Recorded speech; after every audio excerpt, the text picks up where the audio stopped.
Gracious loving Father in heaven, we come to you this evening with Pastor Roxy as we discuss our lesson for the week. I pray the Lord that through your wisdom we can impart some spiritual lesson that we can all grow together in our Christian lives. Thank you for answering our prayers. In Jesus' name I pray, Amen. Amen. Salamat, Pastor Elvin, o may gabi sa tanan, mga kapaglaom, o of course, mga kauban sa buhat, tanan, nga nagasunod sa tulumanon, takna sa pagtuon. Medyo, atong lesson, Pastor, just like what you said kanina, no?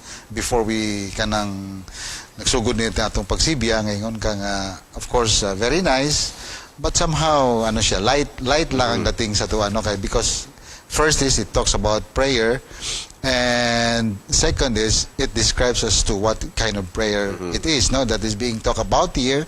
And sa atong lesson, actually dealing with practical prayer. Nindot kayo. So, tanaw na to kung unsa ni siya klaseng practical prayer. Kung mao ba kini ang ginauna na to nga kung kita pod baka na og gitawag nga practical prayer, sulusama ba usab sa gidiscuss dinhi nga gibuhian sa atong author nga nindot kayo nga mga punto nga ngayon nato pagkalantawon. So again, let me go back sa memory text natong gibasa kanina sa opening spiel sa Psalm 62 verse 8. Nagkanayon dinhi nga of course si David, kay kining ako na-observe, David magandang panguha din yung mga Sample. Mga memory text, no? Kay when we talk about magod prayer, halos kaning, I think, no, kanang nagkalailahi nga mga sitwasyon sa kinabuhi. When you talk about prayer nga naka-connect dito, I think the book of Psalms has it all. Yes, yes. Kay nakita na to ang, you know, ang experience ni David, dilipod pa sa basta, at times, kanang sana kanang gihulagway nga grabe ang pagkinabuhi ba. Di ba? Bisan pa siyang pagkabata, pero he was already kanang what do you call that one, ordained, no, to become the future king of Israel. Yes. And he was a humble person. And then his fight with Goliath and many things, and not to mention of course mga challenges nga iyang giagian siyang kinabuhi. Di ba, sa iyang military nga mga pag-handle sa iyang mga officials, no, officers, ibisan pa sa iyang mga anak, no? It was not really that perfect the way we kanang gusto munta na to nga ihulagway siya sa lahi nga pamagi, pero this is one thing I like about the Bible, bitang wala bitaw ka sugarcoat, Pastor. Yeah. But the good thing about that, Pastor, is any forms of prayer nga gibungat din sa or makutlo nato din sa Book of Psalms. Kon makita ginanto ka ng sincerity bitaw sa kasing-kasing sa usa ka tawo nga nagahimo niini. Like for example, ingon siya din, he trust in him at all times. You people, so addressing the people, you know, pour out your heart before him. Grabe, no? For God is a refuge for us. So how my question is, can siya, of course this is a very good verse, no? But it sounds to me somewhat general. Kasi trust in him at all times. Gusto na ko nga makita ba na akong point ba sa practicality of prayer din his memory text nga atong gibasa o atong gikutlo. Yeah. How do you look at that, Pastor? Yeah. With that line, Pastor Pido, Sige. akong makita din nga ang practicality bitaw sa ato nga pagampo. Din ako makita aning statement din sa mga verse kining pour out your heart before him. Because when you pour out your heart to God, wala na siya gitawan natog sugar coated sa imong isulti. Kana bang dili na kinahanglan magbalak-balak ka, di na kinahanglan imo pang i-arrange sa imong mga istorya nga muraog kana bang murag nindot paminahon, wala na siya. ang kana pa yon nga pour out your heart, it means kung unsa ang sentiment nga naa sa imong kasing-kasing, unsa ang tinuod nimo nga gibati nasud sa imong kasing-kasing, mo na i-pour out nimo si Ginoo. Kay kun di makapwede nga mag-pour out nga kanang mga poem-poem, mga mag-pour out ka nga mura og kanang unsa na kana bang mura og kanang giplani mo pagayo. So it is not anymore pour out. Kay kanang pag-pour out nimo kanang what is really in your heart. So, unya unsa na si mo kasing-kasing, dili naman na ibalak nimo. O dili naman na That's nimo. true, that's true. Di naman kinahanglan garay-garayon gyud nimo. In fact, daghatang as we go along with our study, ato makita din nga pag pour out nila sa ilaha nga mga kasakit, they speak it out of their heart, out of their emotions. Wala na sila nagunahuna nga balak-balakon pag yun Or, nila para makonvince ang Ginoo. Parang structured nga. Yeah. You don't have to convince God. Yeah. Because di ba sa last week na itong lesson, even before you say your prayer, kabalo ng Ginoo sa atong Yeah, unsa na intent sa atong nga prayer. intent o atong mga needs, no? Yes. Okay, so I like your answer, Pastor. Pasakwa mo ko, it's very important ka ma-establish nato na siya kay dili mo gud kay nato siya ma-appreciate as we go along. So getting from your point of view sa imong gi-saysay nga which I also agreed very much kanang pour out your heart before him. So when we speak about kanang practical prayer, it actually relates to kanabitang itong imong giingon nga kung unsa atong gibati, what's happening inside us sa atong kinabuhi or unsa man kana ang atong mga kasinatian, mao ra pud na ang atong i-pour out sa Ginoo. Yeah. Kay kanang bitaw kanang what do you call this one, relevant siya ba? Dili siya kay ato mo nang balak-balakon or kanang too structured nga pagkahimo sa prayer. So basig wala na siya relevant sa atong sa atong gibati gyud ba with deep within us. So practical prayer just like what you said. So gwapo yung pag-catch, no? Correct na siya, very much correct. Pour out your heart before him. Pour out your heart. Yeah. So what's inside your heart? Mo gyud imong Pain, iwas. joy, thanksgiving, or whatever that is in relation to your experiences in life. That is practical prayer. Yes. Kana mo gong prayer nga practical kanang pag-pour out nimo ato ganinang mahimo nga ikaw ra og ang Ginoo. So, relevant sa imong Oh. relationship, sa imong Sa kinabuhi, sa imong kinabuhi. relationship nimo sa Ginoo. Yeah. So when you come alone with the presence of God, so diha nimo gipahungaw ang imong gibati. Tanan nimo nga gibati kanang imong mga crisis, kanang imong tanan gyud diha nimo iibubo na nimo siya. So diha nimo ma-pour out when you put yourself alone in the presence of God. Kay kinigong pagampo Pastor Pido nga kana bitaw mag-opening prayer ta, mag-closing prayer ta, maghimo bata mga pastor prayer, kana murag ato pa nang structured pa na siya. Kay at the hearing mo guna sa congregation. Oh, pero kini nga pour out kini na gyuning imuhang personal time with God. Mao na ni siya. Mao na ni siya. Kay lahi gyud tong mga structured nga prayer sa ato nga mga ceremonies, sa mga program sa church. During formal occasions. Yeah. Pero it doesn't mean But sometimes, di po na tubagon si Ginoo because depende magudya po na sa nagampo kay anis man po ito siya nga gampo. Yes. But this one mao ni siya ang lalom nga time nga imong gi-spend sa Ginoo in prayer. Para ni example ni King Jehoshaphat, di ba? Sa 2 Chronicles 20. Katong giatake na sila sa Edomites ug mga Moabites nga wala sila Wala mahimo sila. wala sila mahimo pa. So ang himo ni Jehoshaphat tawag niya yung mga katauhan, tanan council, mga military officers and so on. Not to kana bitong order the officers to plan how to defend themselves, no. But to surrender themselves to God. Yeah. And then you will see in the same chapter ang pagampo ni King Jehoshaphat nga nindot kayo.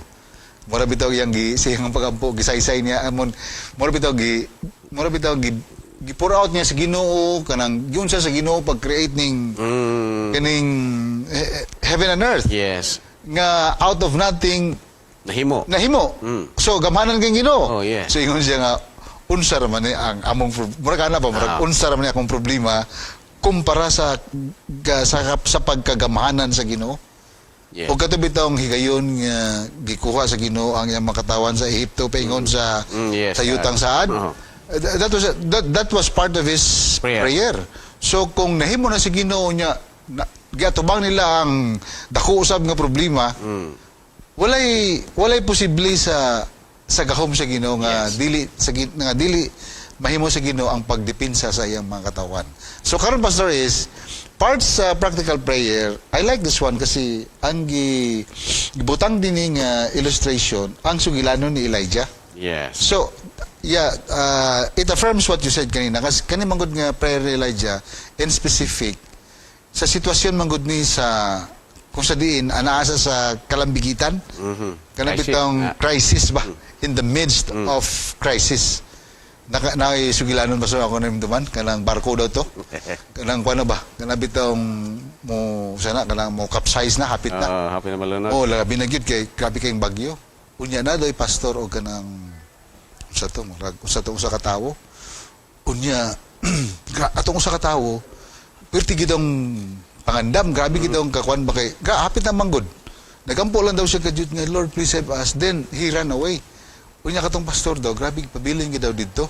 Nagluhod ba gid nga dugay kayo nya nagpapigid. So only to find out namatay itong pastor na save to ang Practicality. Practicality ba?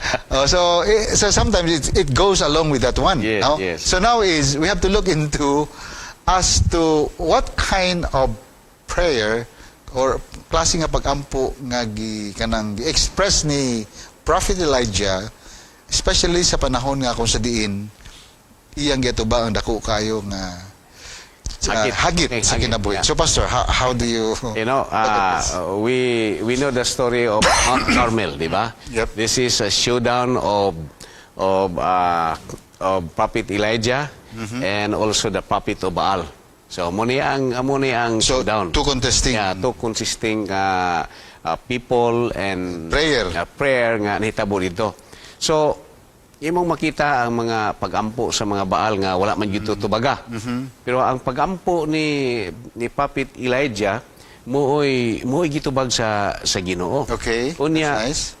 Ang pagampo ni Prophet Elijah iya man tong gimension nga iya nga gimension sa iya nga mga nga pagampo nga ang Ginoo mooy tinuod yun nga Ginoo. Let it be known that this day let it be known this day nga you are the God in heaven. Israel. Yeah. So kana nga mga pagampo very practical kayo imo lang gi-point ang pagkagamanan sa Ginoo unya imong mubura gi-magnify nimo ang iyang nga gahom. Then you claim sa iyang nga power and authority. And then atong nakita ang pagtubag sa Ginoo sa iyang pagampo. So I believe wala na time po ani si Prophet Elijah nga magbalak-balak pa siya dito. Of course, crisis na. Na sa crisis. So it means in times of crisis, mo nang usay gani og na mga emergency mo ingon naman ta nga Lord save me. Oh, that's all you said. Si Peter mo na pagalunod niya sa Lord save me wala na lain nga imo. Ato prayer po to. Pwede ba mo magbalak-balak pa ka nga naka sa crisis? So wala na. Just whisper your prayers sa Ginoo. Of course, Pastor Pido, kanang mga inanang sitwasyon, if you are connected with God, because Jesus is the vine and we are the branches. So kung connected ka niya, pagtawag nimo dali kay maminaw ang Ginoo. Buhi kayo. Buhi kayo kay you are connected man. Pero if you are not connected, you are detached. Isang saon pa na nimo tawag og tabang diha kay detached ka diha, lahi og gyud kaayo ka. So mo na nga ang intimate relationship pud sa Ginoo mo pud ni importante alang sa atoa. Unya of course when Jesus is your friend, so you can pour out everything sa iya. Baka istorya ka sa iya. Kaya nga naman, wa man kay kaikog nga musulti sa iya. Of course, diba, kay gi-describe mo nato nga He is our God, but He is also our friend. And He is also our Father. So, kung ingon ana nga ito nga Ginoo, then I have to speak to Him like I am a son and He is my Father. And if Jesus is our Savior and our friend, then I have to talk to Him as my friend and my Lord and my Savior. So, with that, kay naamoy kanang relasyon niya, you can easily pour out in a very practical way. Dili na kinahanglan nga imuhang lisod-lisuron ang imong kaugalingon, unsaon nimo pagistorya, kay ang Ginoo makasabot sa ato nga paagi sa pagistorya. Munang usay bitaw naay mga Please. dato mga usay itong mga professor bitaw sa ayas magampo. Ika nga usab ni nga klase nga pagampo. Mura ra mag-istorya nga. Di usay manggod Personal kaya nga. murag naanad man to sa paminaw nga magampo nga murag balak-balak yun tag-asin nga iba. Pero sa ilang pagampo Okay. direct man gyud kayo. Ingo inani ra gyud ay ni no. Inani ra gyud ay ni. So we have to learn how we are going to pray to God. Of course, dili pud ta mo istorya na lang nga dili pud ta magkusyos sa atong istorya si Ginoo because when we pray, Dapat conscious. yeah, we put ourselves into the presence of God. Unya balaan gyud na siya, divine gyud na. Dili pud pwede nga bisag suod na to siya, di pud pwede nga magpataka na lang gyud to ng istorya nga muraog bisag Murag mambling, mura og repetition. mura ba og kanang ma-offend og sa ato pa na kung ang tao imong istorya mo ma-offend ba, how much more nga you are in the presence of the Almighty God. So, meaning to say, when you say your prayer to God, dapat out of your kanang conscious mind, yun, Yes. what is going on inside your heart, dapat, anong siya, no? Siya ay align siya dito sa atong gina-express niya. Kaya I think kung atong prayer bito is a reflection of what is going on inside our heart, I think dili na siya makuan, dili ang atong expression dili siya lisod sabton sa Ginoo. Yeah. Basta if it is only really coming from our From the hearts, heart, yes. or from the heart. So I think that's the thing. Another one, Pastor, is ako nakita na ko diri. Kani pagingon mangud ni Elijah nga, let it be known this day you are God in Israel, sa 1 Kings 18:36. If you compare this one to the prayers ng mga prophets ni Baal, makita nimo nga ang pag-ampo mangud sa mga propeta ni Baal is self-centered siya. Yes, yes. Mara bitaw ang ilang ipagawas ang ilag yung kaugalingon. Authority, gahom. Kay gusto nila ipagawas nga kanang ang ilang gitudlo nga mga nga gisunod sa mga Israelites mao gyud sakto. So they're more on the idea, the thinking murag I need to prove this or that kay para gyud nga modaog mi sa among case against kay Elijah. But sa kaning pagampo mo ni Elijah, Pastor, kanang let it be known this day that you are God in Israel. It is kanabit what do you call this one, kanang hindi part ba siya sa iyang kaugalingon? Okay. Mura ba tawag, he put himself aside. It's not actually a showdown ba sa iya, but this is just all about God himself. Kay God man iyang ikuan, let it be known this day that you are a God in Israel. So kung ako po mubasa ani nga statement, Elijah has nothing. I mean, wala gid siya angay jud nga Yes. I get the point. Di ba? Wala, I mean, wala gyud ko. wala, I mean, it's Iya gyud ni si Ginoo. murag ang mga tao, Yeah. yung gibalik dito sa kanabitang Ginoo. The fight is not It's not, in me. yeah, The fight is the God of Israel and against the God of Baal. that's true. And Baal. So mo na siya ang ang contest magud dito sa Mount Carmel. Di ba ito is mga, not- di ba ito mga prophets ni Baal, they made a lot of noises, grabe gid singit-singit, dancing, and so on and so forth. So, tumbling-tumbling lang po siguro to para lang yun nga mahimuot ang Baal. mahimuot si Baal. Yes. Sana matubag ang ilang mga pangalyupo, ilang ampo, para nga mapildi nila sa kaso si Elijah. So this is not actually a case between them and Elijah, but this is a case against them and the God of Elijah. So it is the God of Elijah and the God of the Baal, or the God of the false prophet. So muna siya ang contest dito. So si Elijah, instrument na gyud siya.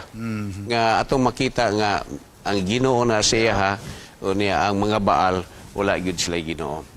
Then there is Sige, Pastor, something go ahead, I have noticed, Pastor. There is kinibitang 1 King chapter 19:1 to 18, especially noting Elijah's prayer and God interaction with him. So I See? was seeing it. Yeah. Nga when the time of Prophet Elijah nagampo siya, actually ang iya nga pagampo, he was also hearing God. Hearing God in somehow nga ang God nag-interact po sa iya. That is why pa yun niya nga nagampo siya din iyang gisugo ang iyang assistant nga tanawa o kabay o. So May sign nga mulan. so it means nga he was interacting or God is interacting with Elijah. Kay ang deeper man good sa pagampo pastor. Okay, yeah, sige. It's not simply nga when we kneel down in prayer, Then, nadayon then ang kwan. nag-istorya lang ta, humanog istorya, then we stop, then that's it. But prayer is not just simply like that. Kay ang tinuod nga pag-prayer gyud, when you spend alone with God, when you pray, you sometimes pause for a moment, allow the Holy Spirit to interact with you, to inspire with you, or to allow the small Yeah, voice okay, of okay. God to speak in you. So, in prayer, You have to wait. yes, you have paused for a while and feel the presence of God.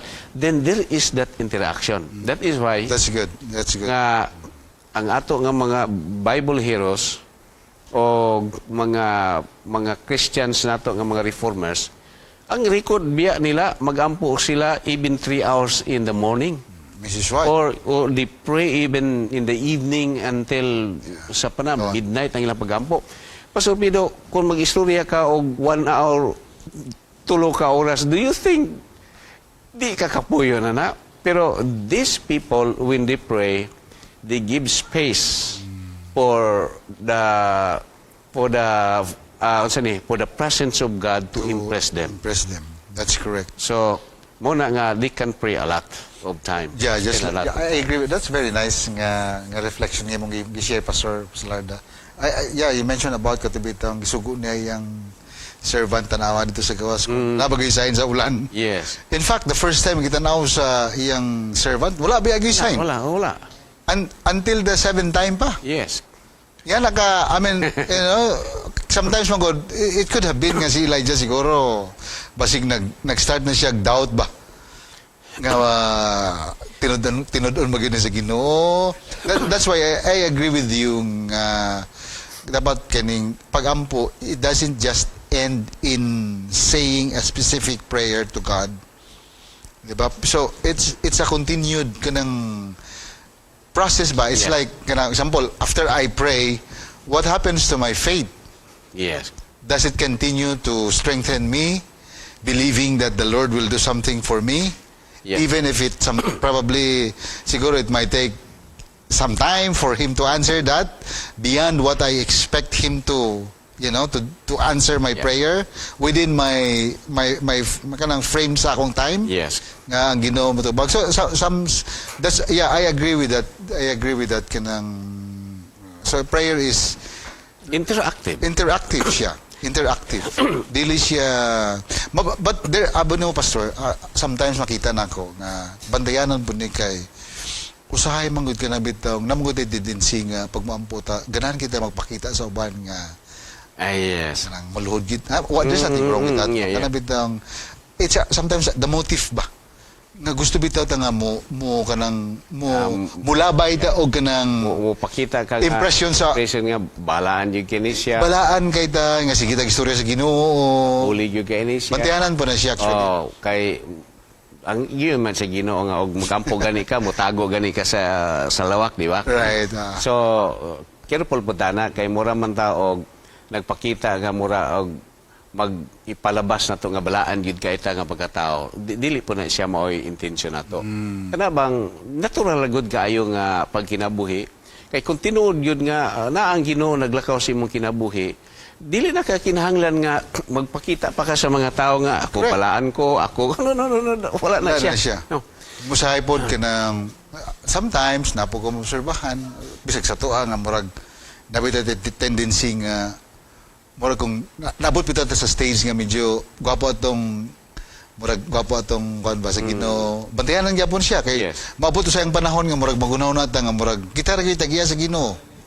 Murag ana siya, murag kita ra gyud na exclusive line of communication, murag tag PLDT. Murag kita ra gyud na exclusive line to the Holy Spirit. Murag ang uban walay katungod nga mustorya sa Holy Spirit. Murag kita ra gyud siya, kita ra gyud. So this is a good study because kamo gud ni siya kanang basta kung what is going on sa imong kasing-kasing, Express it. you just pour it out. Throw it out. Then see the result o sa imuha nga pagampo. Of course na may tubagunta na apoy dili. Pastor Pido, Yeah. nako i-share nga Sige daw, please. recently nga experience. Okay. Not to boast myself, no? Kanang Sige, sige. just to share. Okay, okay. Recently naguli man ko dito sa mua. Kunya naamog ko'y gipatukod nga simbahan dito sa bukid. Okay. No, sa gitabangan ta sa makigsunan, sa misyon na ginatabangan ta. So pag adto ko dito, gadala ko Pastor Pido og kana bitang sarol kay gusto na ko limpyuhan ang kilid sa simbahan kay panagsanaw ko Yeah, kadto dito. So pag abot na ko dito Pastor Pido kay alas 12 man. Kay pag abot ko init man kaayo sa tanan. So, very impossible nga makatrabaho ko kay init man kayo. Niya, usa mo tagkaupaw kay piti manginita kayo masurpido. so nag-ampo ko sa Ginoo. Kung pag-i-cover ito ulo. Akong inan Ginoo. Sige. Ginoo niya magyugo din Ang ako ra bagyong intensyon, mga muanhin din kay limpyuhan ako din sarulo na ako ni patago na ako ni mga bungtod-bungtod nga ilid sa simbahan para nga manindot siya. Kaya giatimanan mo gyud ako to nga simbahan. Pero Ginoo, di man ako kaya kay init magigayo. O di ka imuhang palandungon, bisag duha lang ka oras. Bisag karong mga alas 3 dapit imong paundangon ang init. Dan ako duha ka oras mo trabaho ko para malimpyuhan ako. So Karon. dito ko naglingkod-lingkod dayon ato ko sa mga 1 hectare man siya god nga area. So sa kasaka ko dito sa bungtod, may pagtanaw na ko pag alas 3. Pero init kay tanan. O, init pa man ang alas 3. Tingalan man ko Pastor Pido kay nakuan man. Ni cover man ang panganod. Ko Ginoo. Mutarbaho gyud gani. Kay mura ba Simbahan yo? ba to? Okay, mura ba akong gisan. Abin niyo magigsunan. Pastor Pido, pero trabaho gyud ko kay mura ba akong gisan sige. Mura ba yung magipangayo? Gipangayo niya imposible kayo ba nga mulandong kay pirting inita kayo. Kaya simbahan po to. Niya simbahan gyud. Okay. Iko Ginoo panagsarabi ako rin niya mo yun akong tuyo. So, ang nitabo Pastor Pido hangtod na alas 6 ni akong nagtrabaho ko dito kay murag naulaw ko si Ginoo nga silang Ginoo. Imo magipaminaw to nga ko ang pagampo nga muna kaingon ko ba usahay ba nga malinaw ang Ginoo maminaw po dahil bisag inaana ra ang atong request si Ginoo no. Ang imong hunahuna na nakuanggit ka na bitaw. Murag na ko nga Opo di ang iyang kwan. Yan murag kung na-affirm gyud ba nga Affirm. at least maminaw gyud po dahil ang Ginoo. So para sa kuha nakahatag to nako siya og dugang affirmation nga ang Ginoo nato maminaw sa atong pagampo. Dili lang sa mga dinagko nga mga panghangyo nato bisan pa diay sa mga ginagmay. O para nako it was really a miracle nga gihatag sa Ginoo sa kuha. I think the way I look at your prayer kay I think what comes out sa imong pagampo is it's not about kanabitang for personal glory. Yeah. Because you were there, you know, the church nga inyong gitukod dito. So, it goes beyond yourself. So, what was revealed in that prayer was actually more of a divine revelation. Sama gyapon sa gyampo ni Elijah ba? Giwala mo gud niyang person. So, ang hinggawas mo gud sa iyang pagampo, ang consequences, kanang pagpadayag sa Ginoo sa iyang himaya. Yeah. Something to that effect. So, that's why the prayer was actually missional. Yeah. Missional sa nga prayer kasi, for example, kato imong pagampo, missional man po to. Kay, ganaman ko ito mo simba nga, kami, limpyo, ang paligid, something to that effect ba? So, makapadasig sa ubang mga kaigsunan pag mo, adto sila dito, uy, may mandi ay pagka may day limpyo. So, missional. Ako mo si Ginoo Yes. Ginoo. Panagsaray kay ko muuli din Oh, layo pa yun. Layo pa yun. Kaya mahal pa yun ang fuel. Unya na naman gyud din Unya na amning sarol. Unya usaw man ako ni pagtrabaho init man kayo. Please tagay ko no ko bi og kwan. Paltagay ko no ko bisig duha lang ka oras. Nilandong bitaw na Pastor Pido na kay Ginoo, salamat. Imbis nga muuli kog duha ka oras, murag nadugay ko kay nangamalandong ko nga ang Ginoo di ay maminaw bisan sa gamay na to mga concern. Very good. So, wala na tayo nga panahon, mga kaigsoon. Nindot kayo sigilaran ni Pastor Salada. So, kanang prayer in crisis, nga nung importante kay siya because sumala sa itong nakita sa kinabuhi ni Elijah, it actually dismantles self-sufficiency. So, mo nang mayunta nga, sa usay ang crisis, mahimo nga panalangin sa atong pag-alaga diya sa Ginoo. Kaya ato mang makalimtan ang atong kagalingon. Yes. O mag-shift ang atong panghununa ngadto sa Ginoo. So it actually dismantles self-sufficiency and so crisis becomes a blessing to us. So prayer during crisis it's not actually a weakness, di ba, Pastor? Yes. Dili na siya weakness, but rather it is actually wisdom. Yes, that's true. Kay nga naman ka sa Ginoo. Ang imo namang gibiyanin mong kagalingon. That's true. Pero gihatod nimong tanan dito sa kamot sa Ginoo. And that is wisdom, that is not actually weakness. Pastor, wag kita nga panahon. Medyo, anyway, apart sa itong i-discuss, partly nakaver na po natong Monday, but we will try our best to revisit Monday's lesson before we proceed to the Tuesday and Wednesday. So mga kaigsunan, daghang salamat sa inyong pagsunod sa mabuo lang kayo nga discussion with Pastor Salarda, nga mong gihinaot nga unta nakadugang kini o kanang kahayag or inspirasyon sa inyong pagkinabuhi kauban diya sa atong buhi nga Dios. So karong gabi yun parinuin niya po na itong paglantaw sa tune in din sa Hope Channel South Philippines kay naisunod nga nightly series nga ang atong magwawali, of course, ang akong pinalanggang nga kapika sa kinabuhi si Dr. Oliver Pido. Okay. Ang iyang presentation, I think, focus more on the Ministry of Education. So pray for her and the rest of the team nga naa din isa sa pangalan sa atong station manager. Okay, si Ma'am Charm Sinining, atong president sa Hope Channel Philippines. Ang kaning manager sa Hope Channel South Philippines, si Pastor Chancellor. Daghang salamat mga kaigsunan. Og Pastor Salada, please offer the closing prayer. Ginoo, salamat nga among natun-an ang lesson sa pagsugod ini nga simanaha. Yes, Lord. O salamat kayo Ginoo nga imo ming gitudluan unsaon pagampo in a very practical way in your presence. Salamat nga amo ning nakatunan ug ma-applikal po namo sa among kinabuhi. And tonight, the Lord, in the next series sa aning programa, among giampo si Dr. Oliver Pido nga sa iyang presentation maghatag nig panalangin sa tanan nagasunod usab nini. Amo ning giampo sa ngalan ni Ginoong Hesus. Amen. Amen.